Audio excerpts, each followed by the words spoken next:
अस्सलामु अलैकुम वरहमतुल्लाहि वबरकातुहू। रब्बि इश्रह ली सदरी वयस्सिर ली अमरी वहलुल उक़दतम मिन लिसानी यफ़क़हू क़ौली। अल्हम्दुलिल्लाहि रब्बिल आलमीन। पारा नंबर 5 सूरत अन-निसा आयत नंबर 79। अऊज़ु बिल्लाहि मिनश शैतानिर रजीम। बिस्मिल्लाहिर रहमानिर रहीम।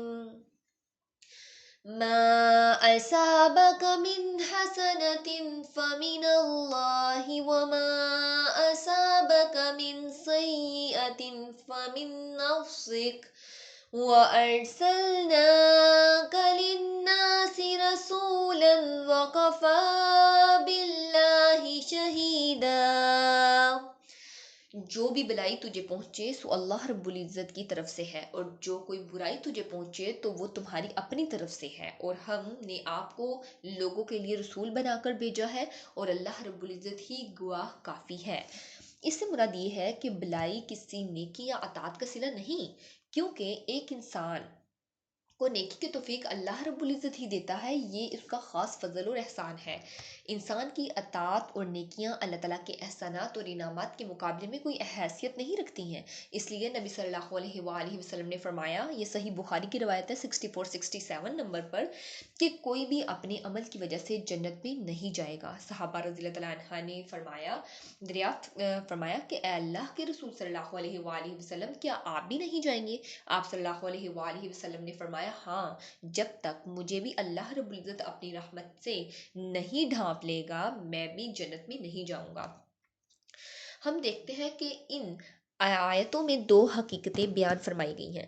एक ये कि इस कायनात में जो कुछ होता है अल्लाह रब्बुल इज़्ज़त की मशीयत और इसके हुक्म से होता है। किसी को कोई फ़ायदा पहुँचे तो भी अल्लाह रब्बुल इज़्ज़त के हुक्म से पहुँचता है, और नुकसान पहुँचे तो भी अल्लाह रब्बुल इज़्ज़त के हुक्म से पहुँचता है। दूसरी हकीकत ये बयान की गई कि किसी को फ़ायदा या नुकसान पहुँचाने का हुक्म अल्लाह ताला कब और किस बना पर देते हैं। इसके बारे में आयत नंबर 97 में बताया गया है। जहाँ तक कि किसी को फ़ायदा पहुँचाने का ताल्लुक है, इसका हकीकी सबब सिर्फ़ अल्लाह रब्बुल इज़्ज़त का फ़ज़ल होता है, क्योंकि किसी भी मखलूक का अल्लाह ताला पर कोई अजारा नहीं होता कि वो ज़रूर इसको नुकसान मतलब फ़ायदा पहुँचाए।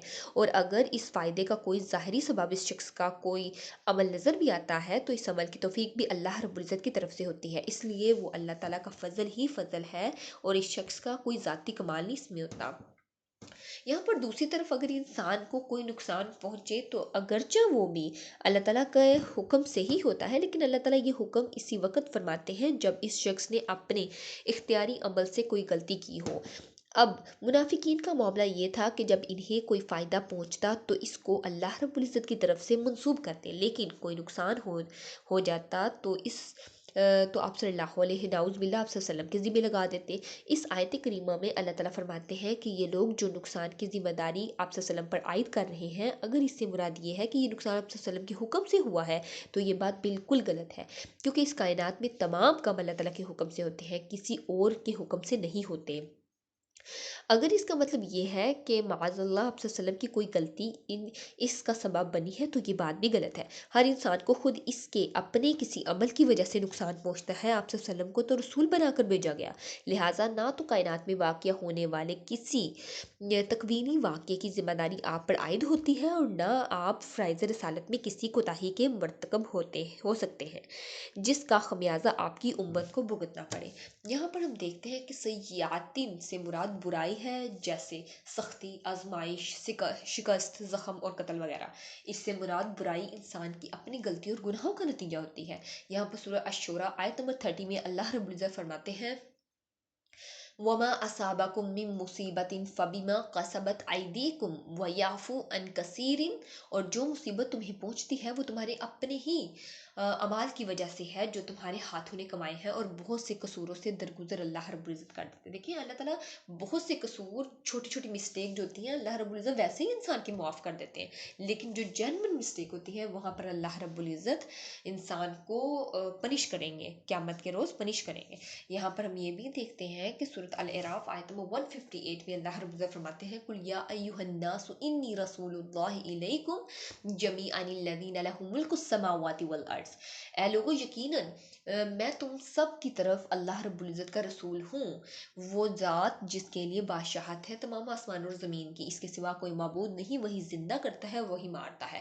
سو تم اللہ تعالیٰ اور اس کے رسول پر جو امی نبی ہے ایمان لے آؤ، جو اللہ رب العزت اور اس کی باتوں پر ایمان رکھتا ہے اور اس کی پیروی کرتا ہے تو اللہ رب العزت اسے ہدایت کی راہ پر چلا دیتے ہیں۔ یہاں پر ہم دیکھتے ہیں کہ جابر بن عبداللہ رضی اللہ تعالیٰ عنہ بیان کرتے ہیں کہ آپ صلی اللہ علیہ وآلہ وسلم نے فرمایا مجھے 5 ایسی چیزیں عطا کی گئیں جو مجھ سے پہلے کسی انبیاء کو نہیں دی گئی تھیں۔ پہلے یہ کہ ایک مہینے کی راہ سے میرا روب ڈال کر میری مدد کی گئی، اور دوسری یہ کہ زمین میں نماز پڑھنے اور پاکی حاصل کرنے کی اجازت ہے، اس لیے میری امت کہ جس شخص کی نماز کا وقت جہاں بھی آ جائے وہ ادھر ہی وہی نماز پڑھ لے۔ اسی طرح ہم دیکھتے ہیں کہ میرے لیے مالی غنیمت حلال کیا گیا، پہلے انبیاء خاص اپنی قوموں کی ہدایت کے لیے بھیجے گئے تھے، لیکن مجھے اللہ رب العزت نے تمام دنیا یعنی کہ پوری کائنات کے تمام انسانوں کی ہدایت کے لیے بھیجا گیا اور مجھے شفاعت عطا کی گئی۔